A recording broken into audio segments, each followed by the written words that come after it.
Hello, everyone.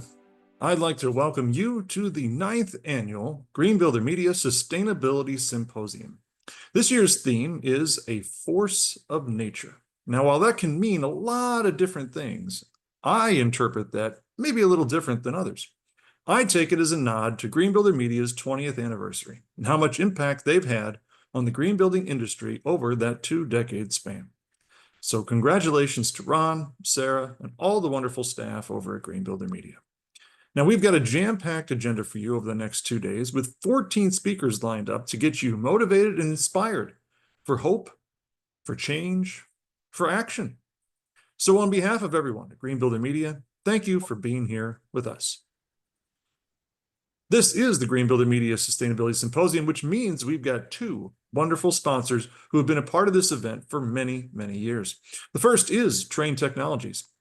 They are a world leader in creating comfortable, sustainable, and efficient environments.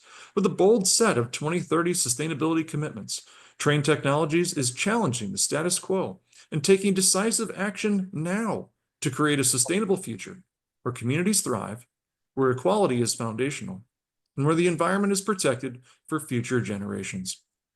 Our other sponsor is Whirlpool. The Whirlpool Corporation is committed to being the best global kitchen and laundry company in constant pursuit of improving life at home. In an increasingly digital world, the company is driving purposeful innovation to meet the evolving needs of consumers through its iconic brand portfolio. All right. Our first presentation of the day is titled Kill the Carbon, Keep the Comfort. The net zero revolution is here, and it will be presented by the woman who always starts off the symposium with a bang. Please welcome the CEO of Green Builder Media, Sara Gutterman. Thank you so much, Mike. It is such a pleasure to be here today. First, I'd like to welcome everyone in attendance to Green Builder Media's 9th annual Sustainability Symposium. We have another fantastic lineup this year. As Mike said, the agenda is jam-packed with sustainability luminaries who are transforming their sectors. I'd also like to extend a special thank you to you, Mike, for always being such a wonderful moderator, as well as to Mary Kessner and Melissa Smith, who are wizards behind the curtain, and they're making everything happen this year behind the scenes. And I'd like to also thank our generous sponsors, Trane Technologies and Whirlpool, for supporting the Sustainability Symposium year after year, as well as for their leadership in sustainability. Now, this session, Kill the Carbon, Keep the Comfort, the net zero revolution is here, is a compilation of things that are top of mind for me, and it is an honor for me to have the opportunity to kick off the symposium this way. For years, sustainability has lived on the edge of real estate, construction, business, and even lifestyle conversations, a buzzword, an inspiration, an aspiration, a feature to include if the budget allowed.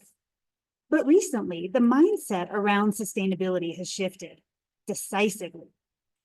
Sustainability has become transactional. It's no longer a peripheral, values-based, nice to have. It's a core component of market activity, a backbone of business resilience. The building industry is experiencing a renaissance, so to speak, whereby the demand for sustainable, resilient, healthy, and smart homes and buildings is no longer a niche. Sustainability has become mainstreamed, fueled by a convergence of factors, starting with the fact that sustainability is now a buying criteria, not a fringe benefit. Cognition Smart Data, Green Builder Media's market intelligence division, shows that 70% of consumers factor sustainability into their purchasing decisions, and that number is rising quickly. Moreover, a recent Cognition Smart Data survey revealed a changing zeitgeist in the way that consumers perceive their homes, and the data confirms that younger individuals, namely millennials and Gen Zs, are willing to spend more than older generations, boomers and Xers, on sustainability upgrades like energy efficiency, electrification, healthy homes, solar plus storage, and resiliency, if those upgrades will reduce their operating costs. Next, capital markets are driving sustainability. Investor expectations have sharpened, and companies that fail to align with net zero goals are now seen as financial risks, and they're being left behind. Simultaneously, codes and regulations are ratcheting up, requiring not just energy efficiency and electrification, but also emission reductions and embodied and operational carbon measurement and reporting, shifting sustainability from a choice to a mandate. Additionally, green building and sustainability momentum continues to build at a local level, regardless of what's happening at the federal level. We've seen this before. Even when the federal government retreats from sustainability, most green building codes, regulations, and policies are developed and enforced at the municipal and state levels, allowing for tailored approaches that address the unique environmental, economic, and social needs of specific regions. And perhaps most importantly, sustainability now has a proven ROI, as evidenced time and time again through lower energy bills, reduced maintenance needs, higher resale value, and enhanced resilience. Sustainability today is about risk and return. It's being baked into the actual exchange of goods and services and capital, shaping what gets bought, built, invested in, and regulated. And with change comes massive opportunity. Savvy builders and developers are leading the charge, offering homes and communities that use dramatically less energy, are climate responsive and resilient, promote health and wellness, and deliver long-term savings and strong resale value. Correspondingly, markets are rewarding this shift. Homes with verified high-performance features are selling faster at higher margins with fewer incentives and concessions. Investors are prioritizing sustainable developments, municipalities are tightening codes, and consumers are now making home buying decisions based on total cost of homeownership, not just price per square foot. Now, these aren't just baseless statements. We have data that corroborates that the revolution is underway. Green Builder Media has been surveying our trade and consumer audience for 20 years now.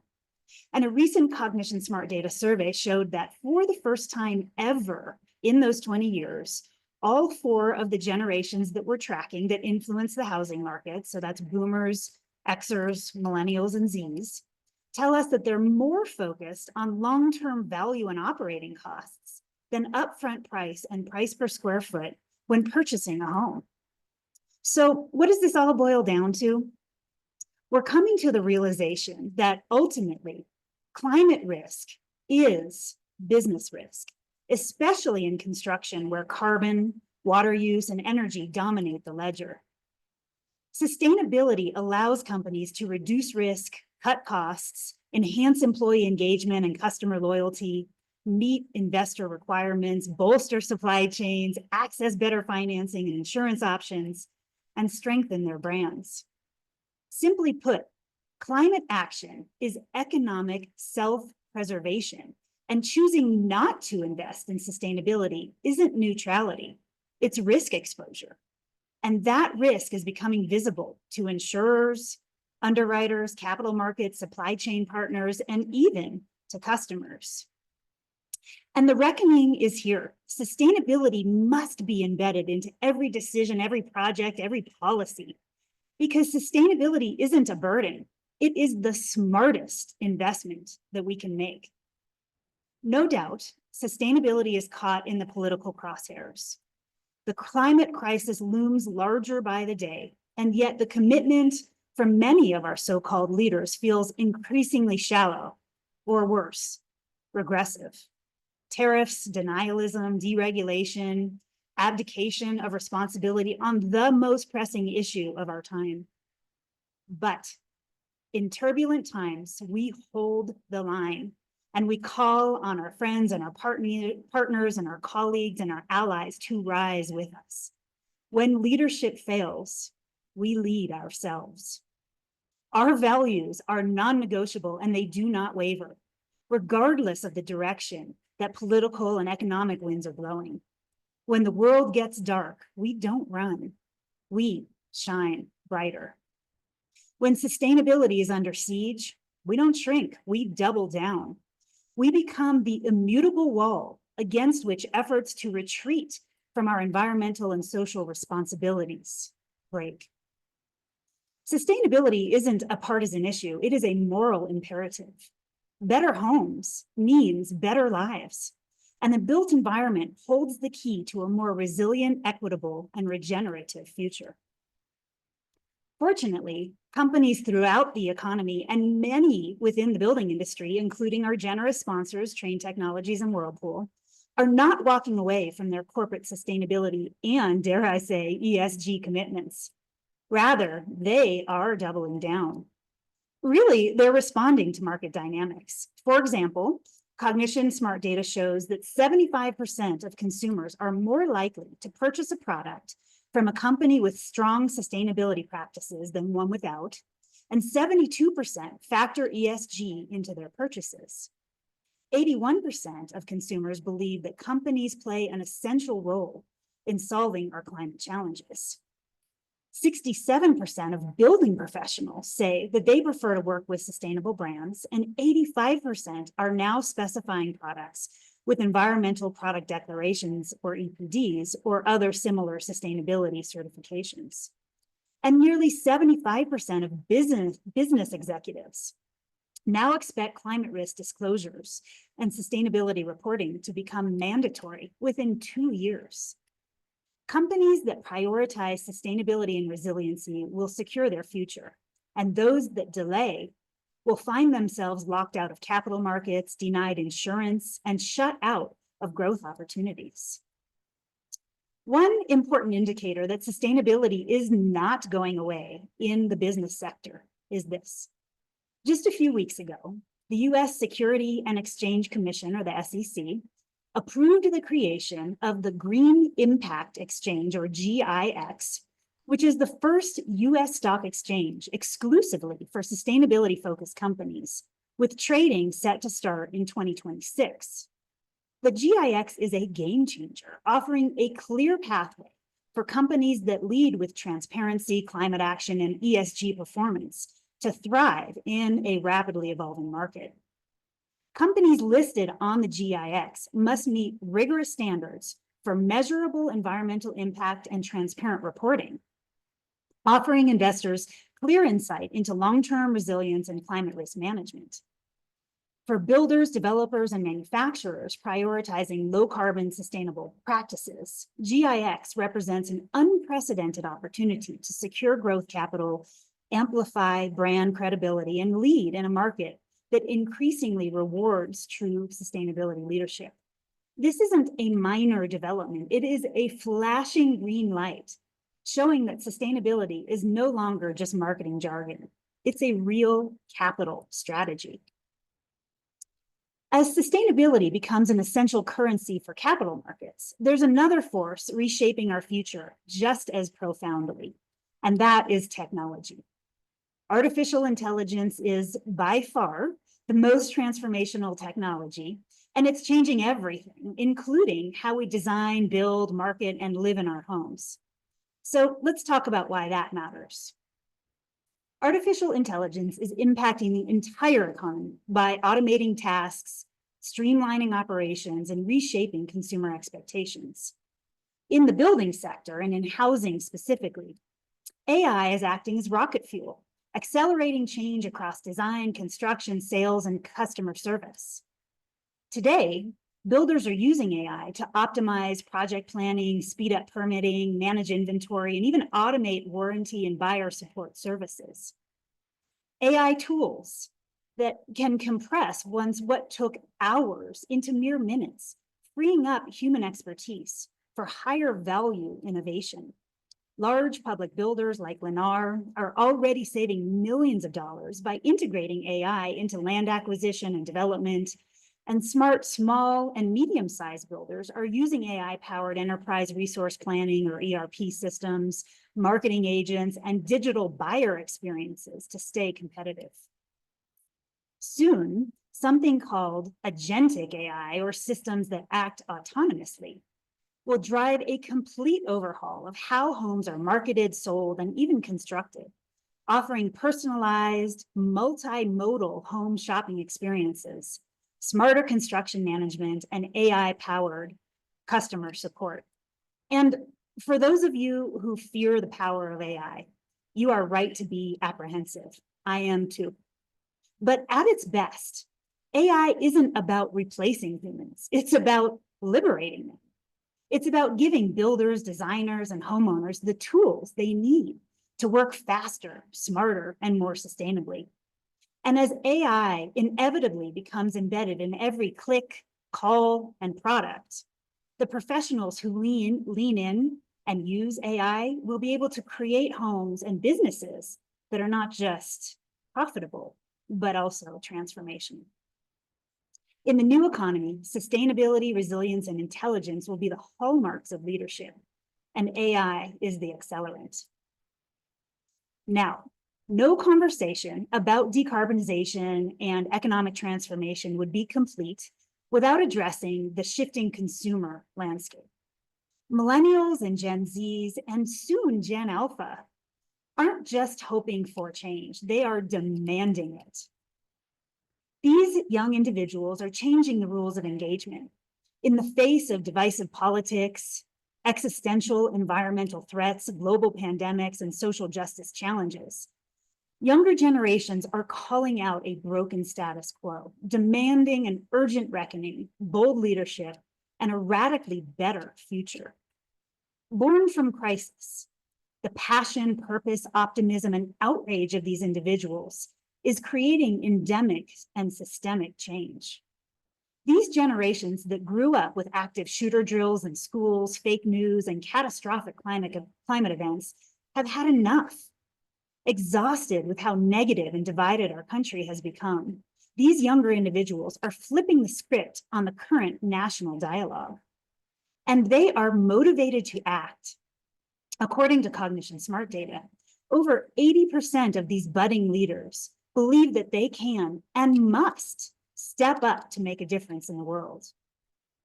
With respect to housing, these individuals want net zero carbon, all electric, healthy, resilient, smart, solar powered homes that will save them money on a monthly basis, keep their families healthy and safe, withstand nature's fury, and provide peace of mind. Adaptive designs and resilient communities aren't just talking points to them. They're essential factors for a livable future. These younger generations aren't asking if their homes and products are sustainable. They're asking how sustainable those homes and products are. And they're demanding credible and verifiable proof of sustainability claims.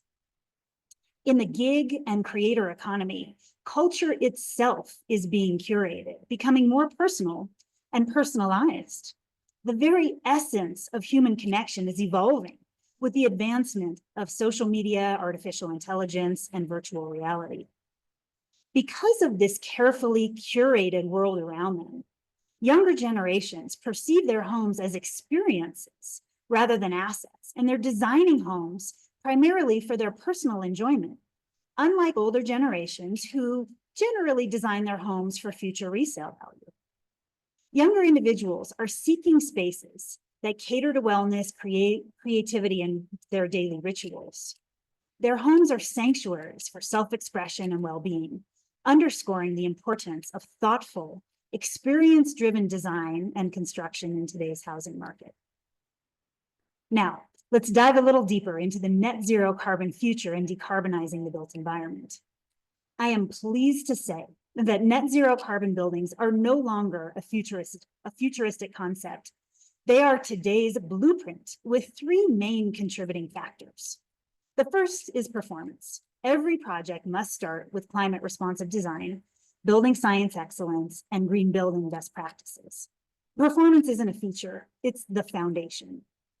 Next is the meticulous specification of low carbon products from low carbon companies. Every material choice matters, the products that you bring into your homes and buildings. Supply chains matter, where you source those products and materials. Sustainability certifications and verifications matter. Environmental product declarations, corporate sustainability reports, and emissions data must guide decision-making. Third, we need to leverage high-quality carbon offsets because despite our best efforts, some emissions are avoidable. Science-backed, carbon offsets, like those offered through Green Builder Media's Cognition Carbon Offset Marketplace, bridge the last mile gap to achieve net zero today, while we source renewable energy, scale better products and materials, and develop greener construction methods for tomorrow. And if you're asking the question, why should I care about reducing emissions from our homes and buildings? It's because the built environment is one of the most conspicuously consumptive sectors of our economy. In the US, homes and buildings generate approximately 40% of our nation's total energy use, 70% of electricity use, and 40% of total emissions. And while emissions from homes and buildings must be reduced 50% by 2030 and 100% by 2050, if we even stand a remote chance at staying under a 2°C temperature rise. Unfortunately, not even 1% of existing buildings are considered net zero carbon today. Clearly, we have a long road ahead of us. But let me tell you, I co-founded Green Builder Media 20 years ago with our president, Ron Jones, and in my decades of doing this work, I have never been so excited about the rate and pace of change. We are indeed entering a new era of measuring, reducing, and reporting carbon emissions. From coast to coast, cities and states are implementing aggressive carbon reduction targets. Trailblazing municipalities like Aspen, Burlington, Madison, San Francisco, and Santa Monica are leading the charge, aiming to eliminate carbon emissions by 2030. Major urban centers like New York City, San Diego, Washington, D.C., Boston, Seattle, Los Angeles, and Houston are not far behind, setting firm emissions reductions goals and carbon neutrality timelines between 2030 and 2050. These emission reductions targets depend largely on energy efficiency and electrification upgrades in homes and buildings, as well as the deployment of renewable energy systems, including solar plus storage, wind, and geothermal. Embodied carbon regulations are rapidly emerging as the next frontier. California has passed one of the nation's most ambitious embodied carbon rules, mandating disclosure and reductions for all commercial buildings over 100,000 square feet, a move projected to eliminate 6 million metric tons of emissions annually by 2030. And it won't stop at commercial. Residential construction is coming next. Other states like Massachusetts, Colorado, New York, and New Jersey are following suit. On top of that, new disclosure requirements in California will soon require companies over $1 billion in revenue to account for scope 1, 2, and 3 emissions, which includes embodied carbon from offices, manufacturing plants, warehouses, and other buildings. That means that any contractor, vendor, supplier, or service provider for those large companies will have to provide reporting of their emissions to be included in the scope 3 emissions reports for those larger companies.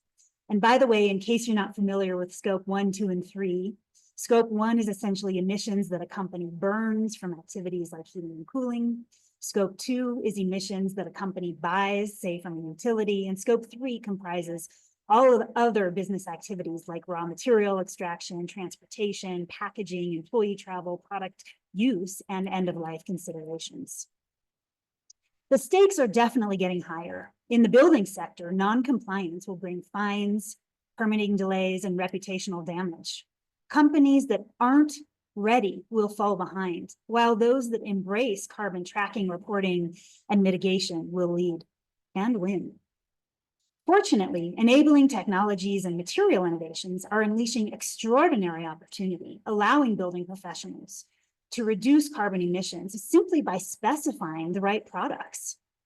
Products with EPDs allow builders and developers to reduce the embodied carbon of their homes. Embodied carbon is emissions from all activities like raw material extraction, transportation, manufacturing, packaging, and installation up until the day that home or building is occupied. Other products act as carbon sinks, capturing and storing carbon over time. Some of those products are commonplace, like siding and tile, while others seem best placed in a Star Trek episode, like biochar cement filter, carbonating calcium hydroxide, and mineral oxides that can be used in asphalt. With all of this said, it's important to note that the future of construction isn't actually carbon neutral. It is regenerative. Our homes, offices, communities, and cities will eventually transform from being carbon sources or emitters to carbon sinks or storers. So I'll leave you with a few final thoughts, and this is intentionally going to be a little thought-provoking or perhaps provocative. We are in a climate crisis, no doubt, and it is up to each and every one of us to find our way out of it. No one's coming to save us. There's no magical solution. For some people and businesses, it has been easy to say that they are for sustainability when it was trendy or politically acceptable. Now it's harder, it's riskier. But this moment demands action and not just words. Now is when the passion, commitment, and dedication count the most.